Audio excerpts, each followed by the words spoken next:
What's up, Rockets Nation? Liam Garcia here. If you think you know everything about the vibe in the locker room, think again.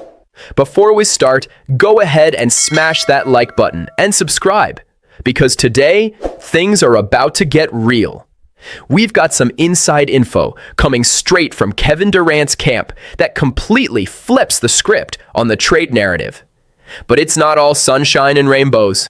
There is a massive tactical flaw, a kryptonite being ignored by Ime Udoka that has already cost us games and could ruin our playoff dreams. Are we ignoring the obvious?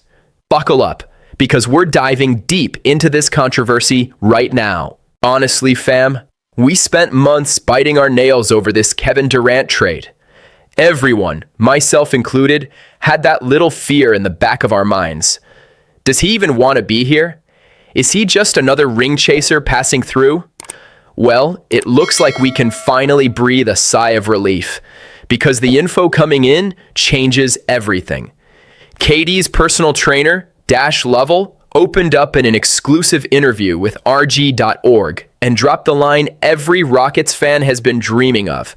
I love seeing KD have fun again. Do you realize the weight of that? He didn't just say he's playing well or focused. He said the joy is back. And that, my friends, is the missing secret ingredient. Lovell made it clear that Durant is genuinely enjoying his time here in Space City. And that reflects directly on what we're seeing on the court. And don't get it twisted, thinking this is just PR fluff. The numbers tell the same story, but you have to look closely. If you look at it coldly, his averages are similar to Phoenix. 25.9 points per game with a 62% true shooting percentage against 26.6 points and 64% last year. Oh, Liam, but it dropped a little. Hold on. The crucial detail is the volume. He is taking fewer shots per game than last season. And why is that excellent? Because it shows trust.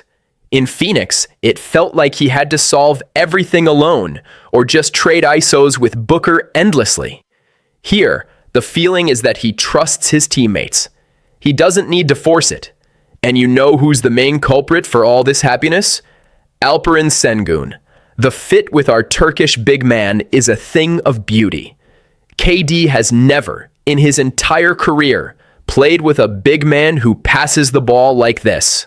That instant chemistry took a huge weight off his shoulders, allowing him to play lighter, smiling, without having to carry the entire load all the time.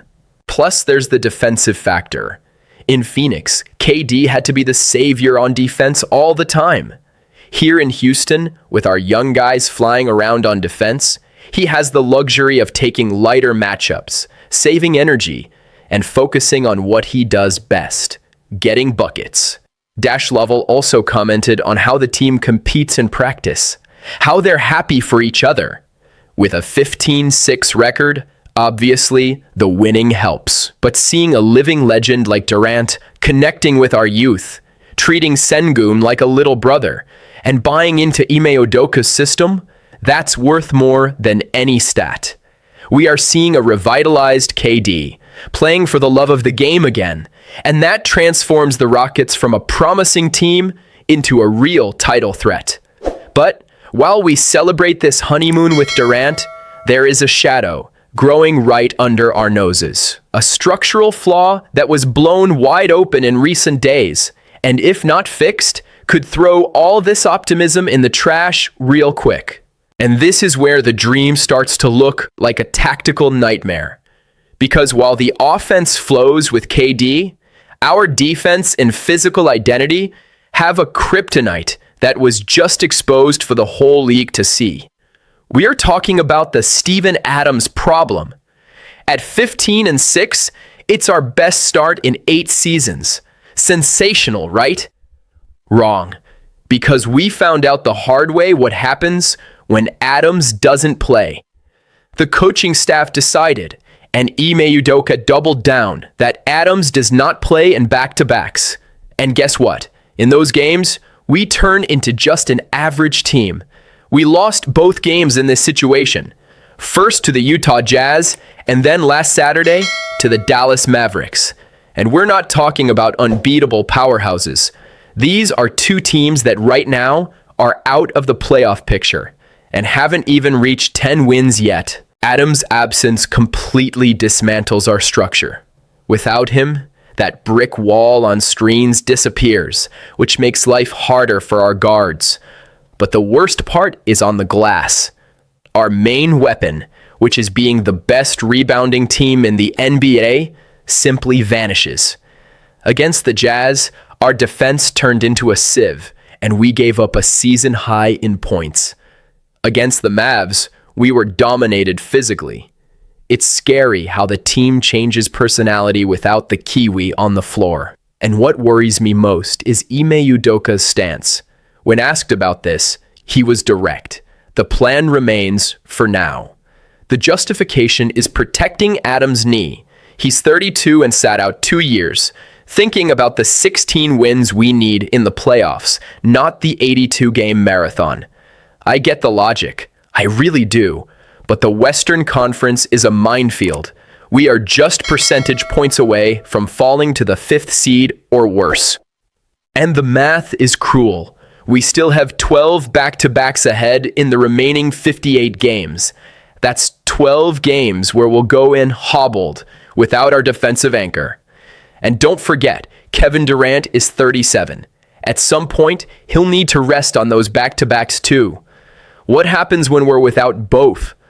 The next trial by fire is already set. A back-to-back against the Denver Nuggets.